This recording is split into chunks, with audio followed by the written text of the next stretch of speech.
Hello, everyone. I'm Gilbert Cruz, editor of the New York Times Book Review, and this is our podcast. For the next many months, we'll be highlighting great conversations from our decade-plus archive. We're planning a new iteration of this podcast, and as a result, we're going to take a while to figure out what that might sound like. Until then, we hope you enjoy these trips down memory lane.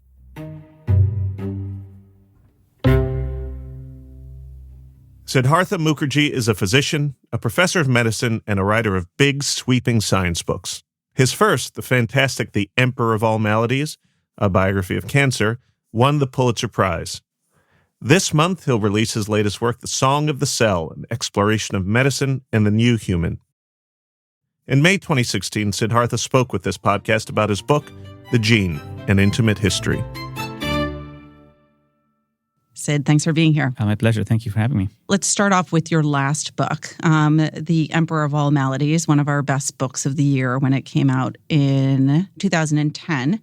Continues to sell, had a long afterlife. What was the aftermath of that book like? When I wrote Emperor, I didn't know what to think about, or how to think about who would read that. I wanted everyone to read the book. I also thought that only my mother would read the book. It felt as if I was in this kind of limbo between reaching out to a wider audience, but writing a 600-page book on cancer, its history, and its future. I mean, you could say to yourself, if you were in the right-minded frame of mind, that no one would ever read that book. But obviously, it took on a life of its own and has continued to do so with the film with Ken Burns. It's just been unbelievable to watch people respond and read something that's that serious and helpful. And how did you get from cancer to this book? So this book, three strands come together in this book. One strand is personal. The personal strand is that, I was thinking a lot, as I mentioned in the book, I was thinking a lot about illness in my family, mental illness in particular, schizophrenia, bipolar disease in my family. This was the elephant in my childhood room. I was always thinking about what that meant. The more I thought about disease, illness, the more I came back to that question of inheritance. What do we inherit? What do our families give to us? How much of it is genetic? How much of it is environmental? So that was one strand. Did this also have to do with being a father as well and sort of thinking about it? It was really brought fully home when my two daughters were born and thinking about the future. Again, what do you pass on? What is likeness? The ancient question of what is likeness was very much part of it. The second strand, and it comes up later in the book, was that at the same time in my lab, we were learning techniques that we'd gotten from other scientists, very young techniques, 3-4 years old, to manipulate the human genome in a way that's become so facile. We were making genetic changes in cells, in stem cells, in fact, in a way we couldn't do 6 or 7 months ago. The technology was profound. I could go to a researcher in my lab and say, can you change that gene in that cell? And she or he would say, yes, I can. I'll get back to you in 2 weeks or 3 weeks. That idea for a researcher is so powerful. But of course, it opens up a whole hornet's nest of questions. And the third was, again, it came out of cancer. So I was also treating cancer patients. And I kept thinking to myself, cancer is an abnormality of genes. It's a cell where genes are mutated. If that's the case, then what's normalcy? What makes a cell normal? What keeps us normal?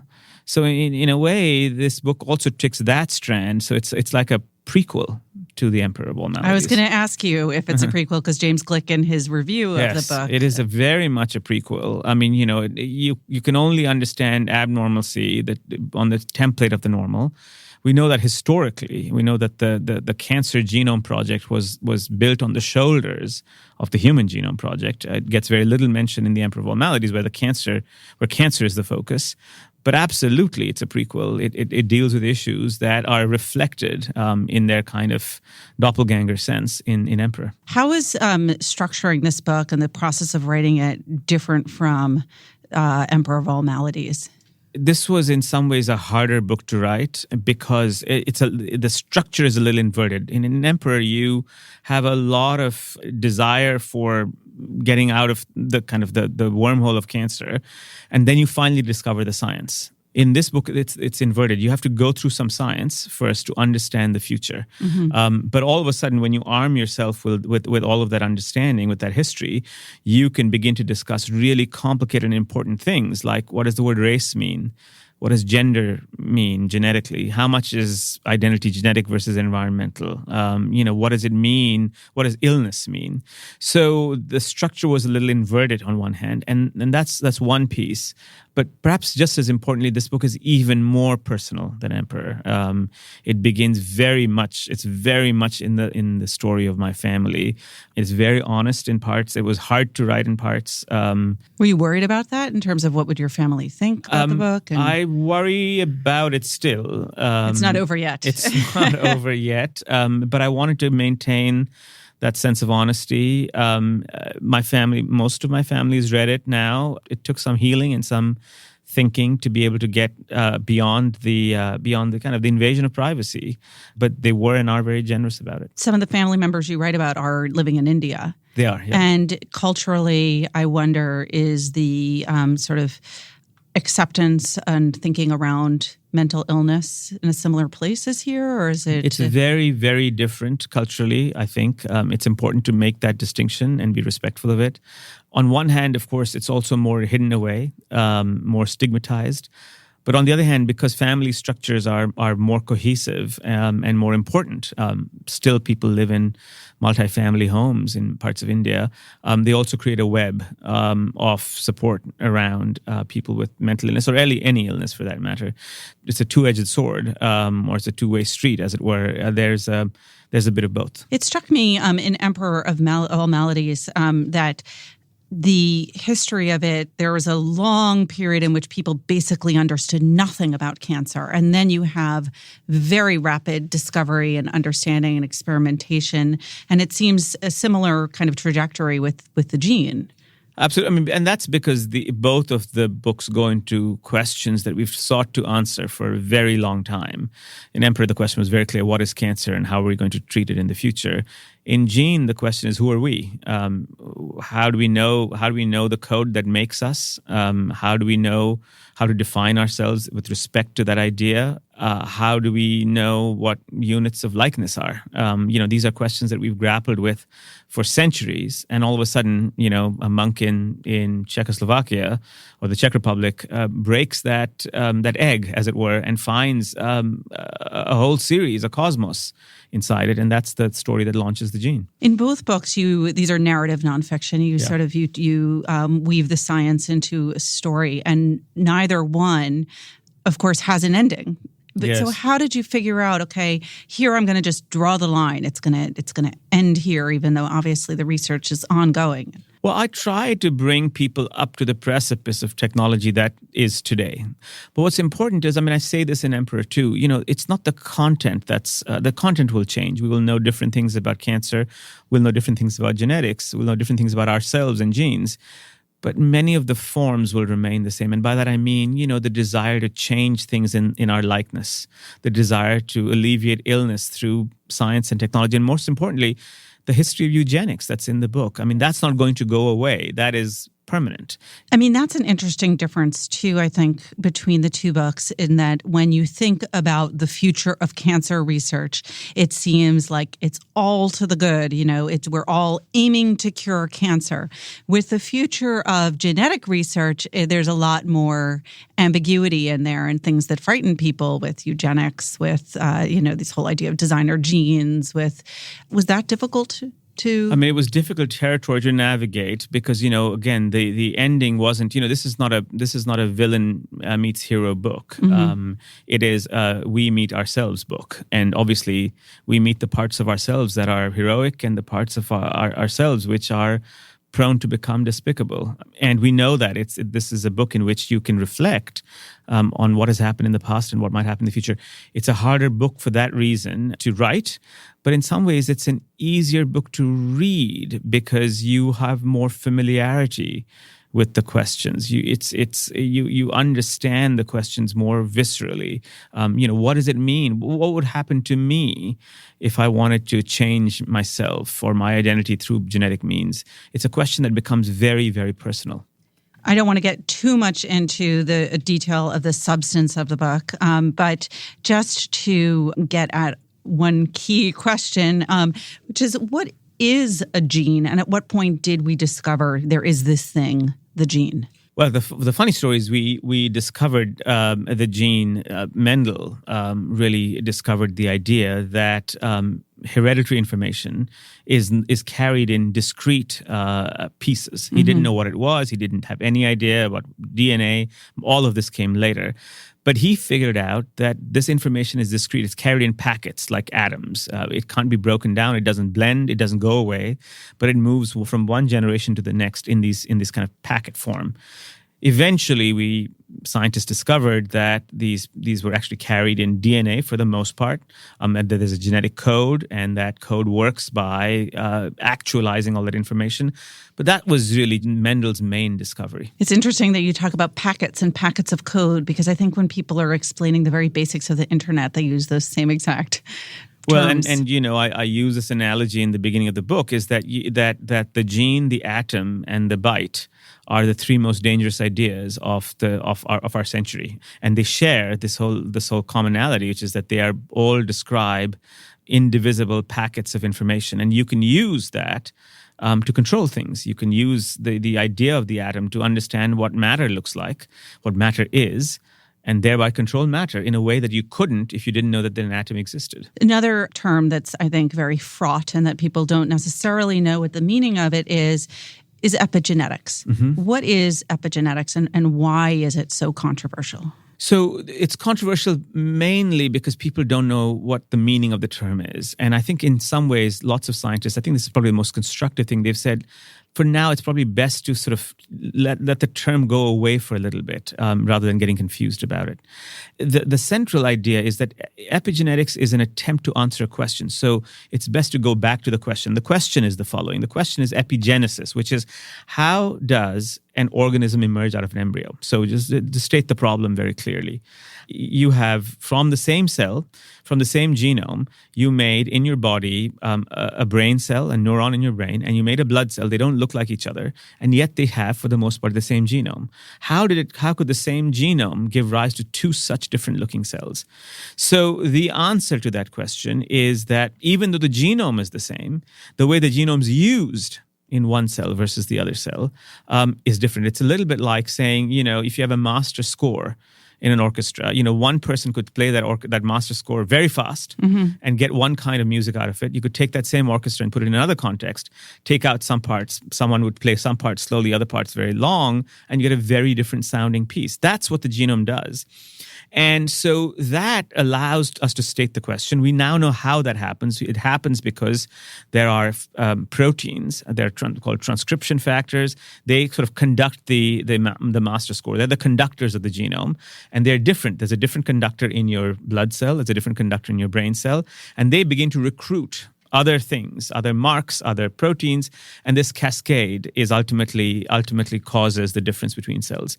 Now, people have assigned the word epigenetics to different parts of this puzzle, but really the question that we're trying to get at is that's the solution to the puzzle. It's a question that we're trying to solve, not words that we're trying to make up. Okay, very different question, but I think an equally challenging puzzle and a little bit more of a personal question, which is I have to know, how do you do it? Because you personally, you are an oncologist, you teach at Columbia, you have a clinical and research? I have both, yeah. Okay, and you wrote this book. Yeah. So just explain, how does that work? I took some time out. I focused on, I see patients in a very limited capacity. I see them one day a week. I took some time out and I concentrated on the book, and I wrote mostly at night. I came back and I wrote every night. What time? How did that work? I'm very curious. My prime hour begins at about 8 o'clock at night and goes into about 1 or 2 in the morning. And that's when I get the most work done. I have to tell you, the way these books got written, and this goes into my own method, is that I think of them as knitted stories or a web of stories. And that really relaxes the burden. It's not like I'm trying to handle an epic topic and wrestle it down to the ground. But instead, if I can just knit story upon story, individual upon individual, piece upon piece together, the book will get done. And I keep telling myself over and over again that if I could just do that, the rest of it would fall into place. And it does. I mean, that's the power of storytelling. And is it going to be relaxing to go back to like full-time medicine for a while? Immensely relaxing. The only person perhaps will be relaxed just to go back to being an oncologist. Yeah, well, I love doing it, and I enjoy doing it. And, it's going to be a while before I write another book. All right. Siddhartha Mukherjee, thank you so much for being here. My pleasure.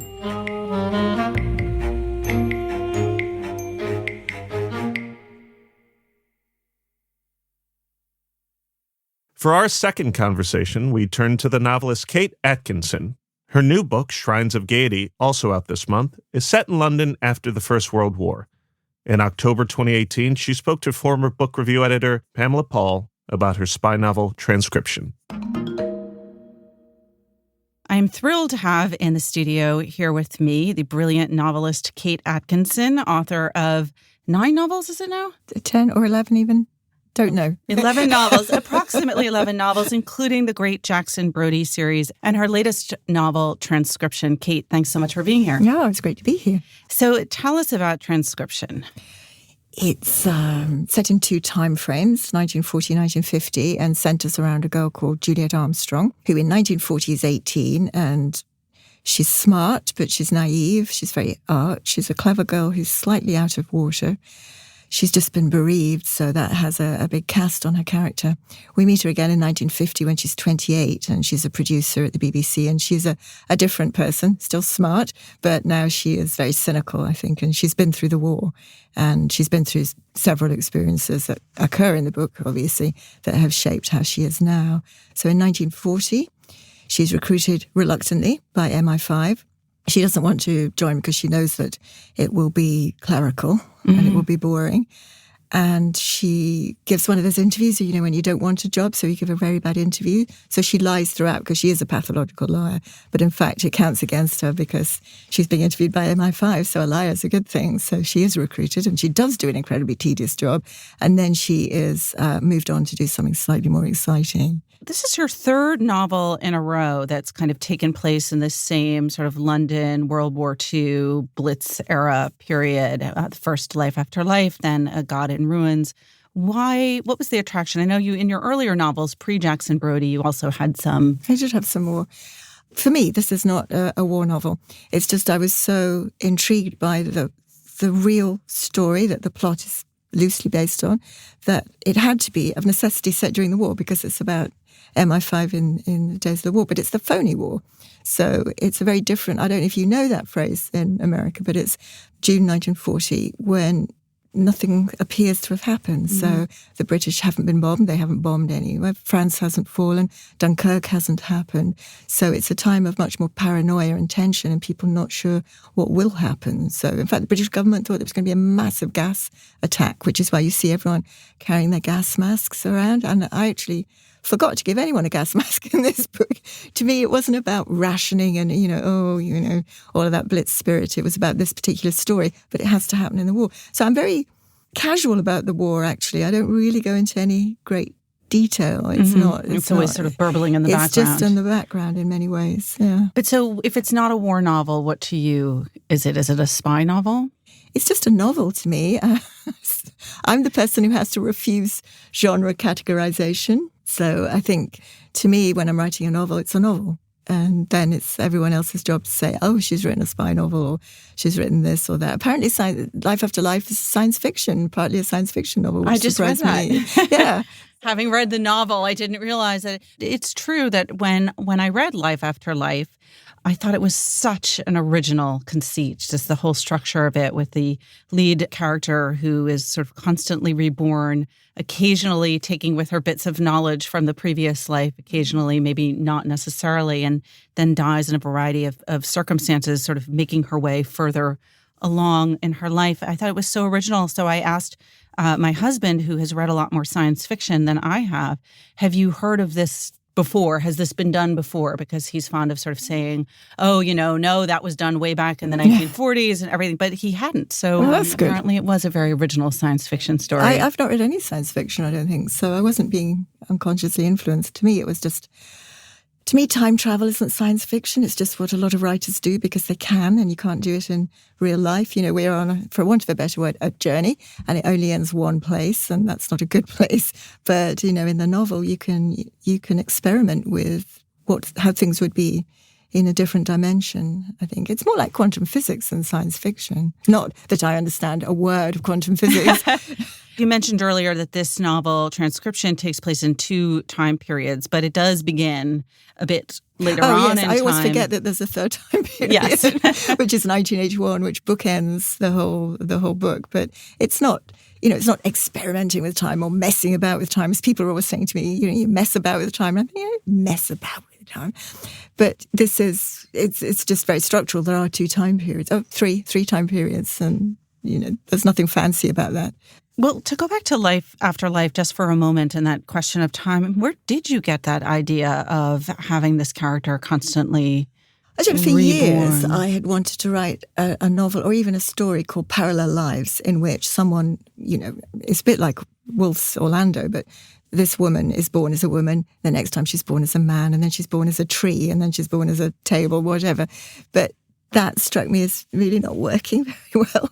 But I've been waiting to write a war novel. I've been waiting to be ready as a writer to write a war novel. And somehow the two clicked that, this would be about the Blitz, but it would also be about being reborn again and again. But as Ursula, not as a table or a tree or whatever.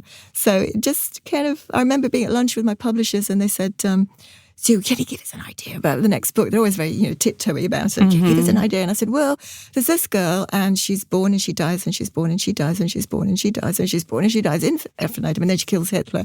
And they just looked at me and I could see them thinking, we can't sell this. Not to try to categorize your novel yet again, because it's not a World War II novel. It's not necessarily just historical fiction, but it is in certain ways a kind of spy story. Yeah, it is. And I knew right from the beginning I was dealing with espionage because I was dealing with MI5 files were the basis for the book. But I still didn't really think of it as an espionage novel because I've read a couple of Le Carrés, but I haven't read spy novels, so I wasn't working within those parameters, but I knew what they would be like. So I knew that there was lots of fun things to be had, the dead letter drops and, all of the mysterious communications. But I wasn't really consciously, again, writing a spy novel. I sometimes think I'm not really aware of what kind of book I'm writing until I finish. Sometimes I get to the end and I think, oh, that's why I had that title. Or yes, now I am here at the place I thought I might get to. But there's a lot of very unconscious creativity goes on. Well, the idea of spy novels, the idea of Juliet as a liar, pathological liar, as you described her, the idea of shifting identities for women at World War II all kind of feel very related, that this is a person, Juliet, who's in the process of kind of figuring out who she is and moving in and out of various identities, both literally when she becomes an actual spy for a period and then in other ways as well. Was that one of the attractions of writing about a spy? Well, I think I always say that all novels are about identity one way or another. And so in this case, you're trying to, rather than find her identity, I think she's trying to mask her identity. But then she's also surrounded by an entire cast of characters who are doing the same. And I wanted to write about ambiguity. And that's a difficult thing to write about, but also that means shifting identity as well. And I wanted to feel myself as well as the reader that when I got to the end, I didn't know who anybody was and I didn't know what side anybody was on. Well, there's a great line that you have give to one of your characters in the novel, that a good spy is someone where you never know. You know whose side they're on, yes. And I think that was quite a driving sentence because I wrote that quite early on and I thought it's important for me too to be in the fog, because the fog is a metaphor that's used a lot, because that way I'm not thinking, aha, so I'm going to make you do this and you do that and that's all going to be revealed, because I wanted to get to the end and feel that nothing had been revealed, that you think everything's been revealed and then you realise nothing's been revealed, which can be very frustrating for a reader, of course. But then it is revealed. But I definitely do not want to do any plot spoilers here with this novel, which is very twisty. But what I thought was perhaps the most interesting thing is that there is a reveal at the end, and yet it's very much open to the reader, up to the reader, to then think about, well, how did that work in the novel as I went along unsuspecting? And also the morality of it, because there's a certain morality involved in that, in what everyone turns out to be. And it's I think everyone in the book is just following their own path.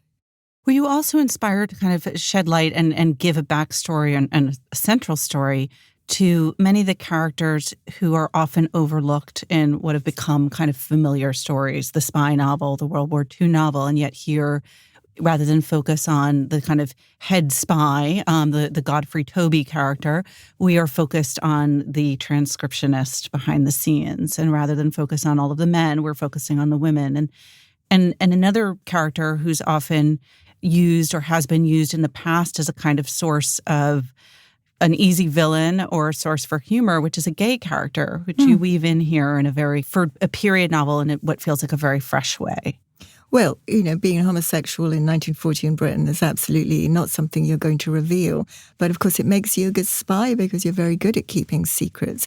And Juliet herself is completely baffled by his attitude to her because she's 18 and she's an English girl who's been at an English girls' school and who has never come across this concept at all. So that's extreme naivety. And yet it's quite touching, their relationship, I think. In the end, they have an understanding. And in 1950, we see a little bit more of how you can start to reveal perhaps your true nature, but you're still on the wrong side of the law. So it is about...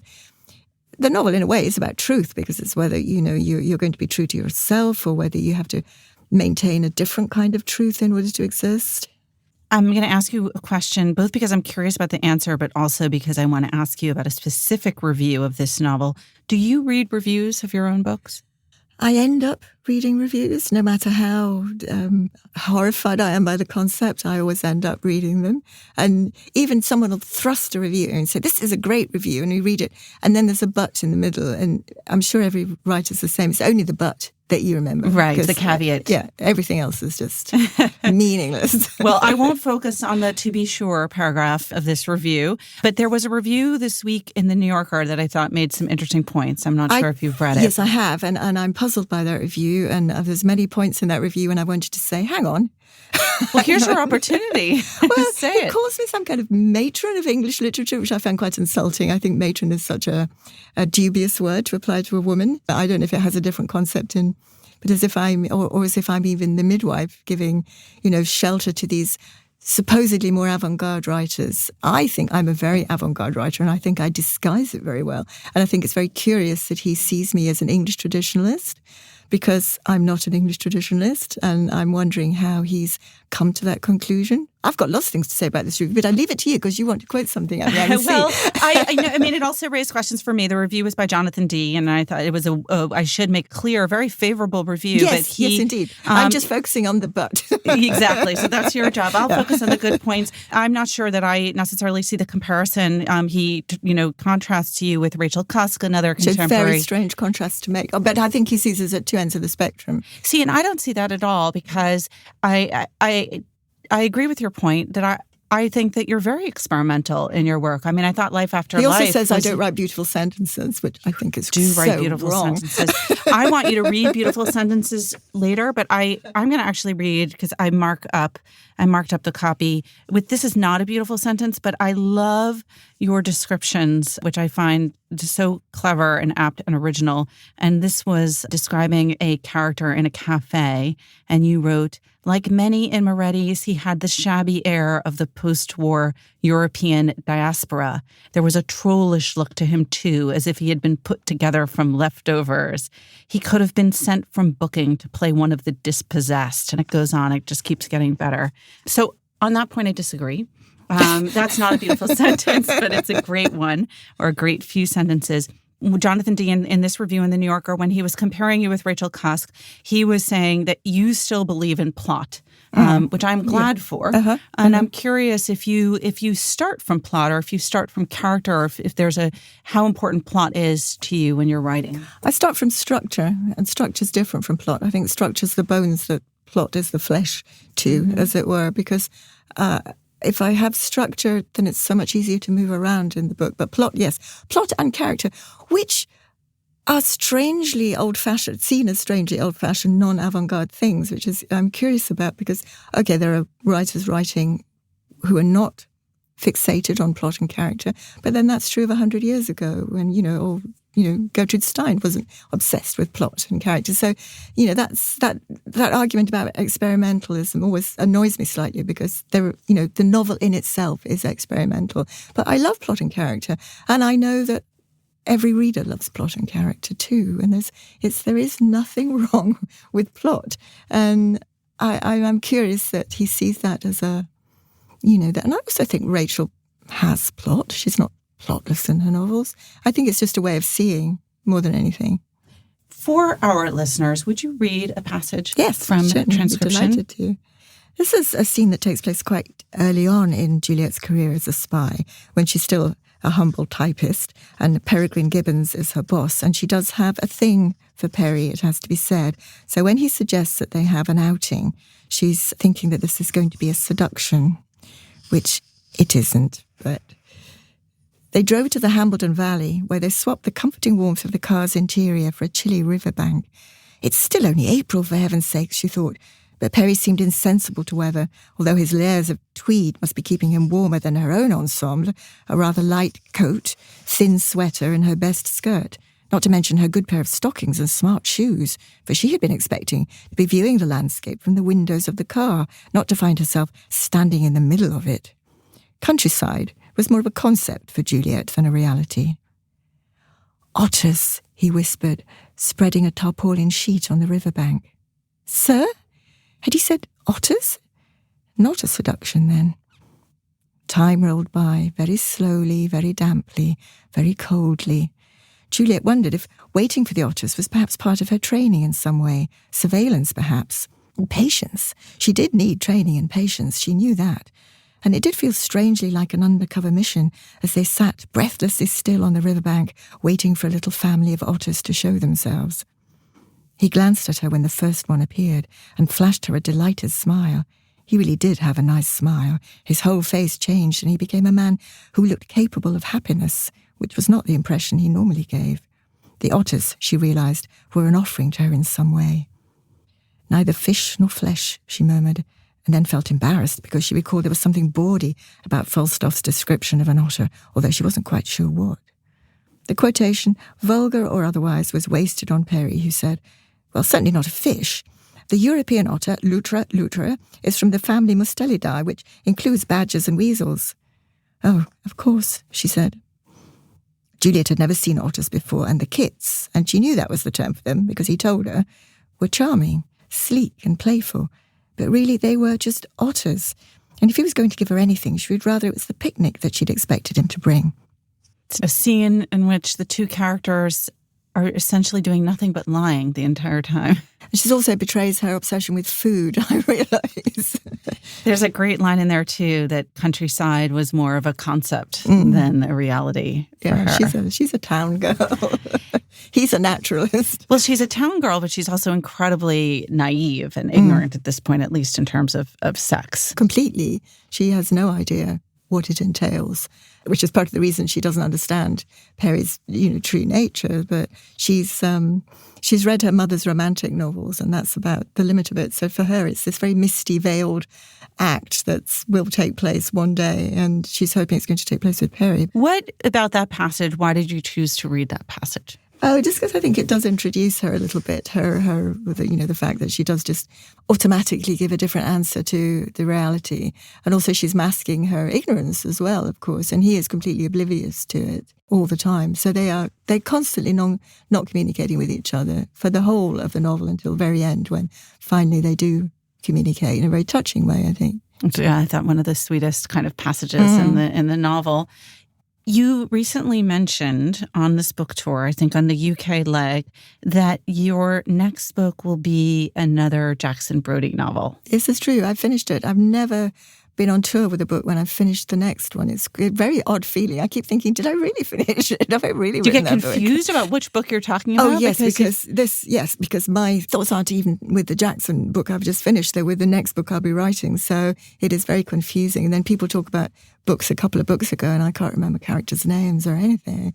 So yeah, your head is always full of the book you're writing. So the next book is the Jackson Brodie, coming out in 2019. Yes, this time next year. Well, now that you said that there's another book after that, can I ask what that one's about? No, that's a secret. All right, next time we get you in our studio.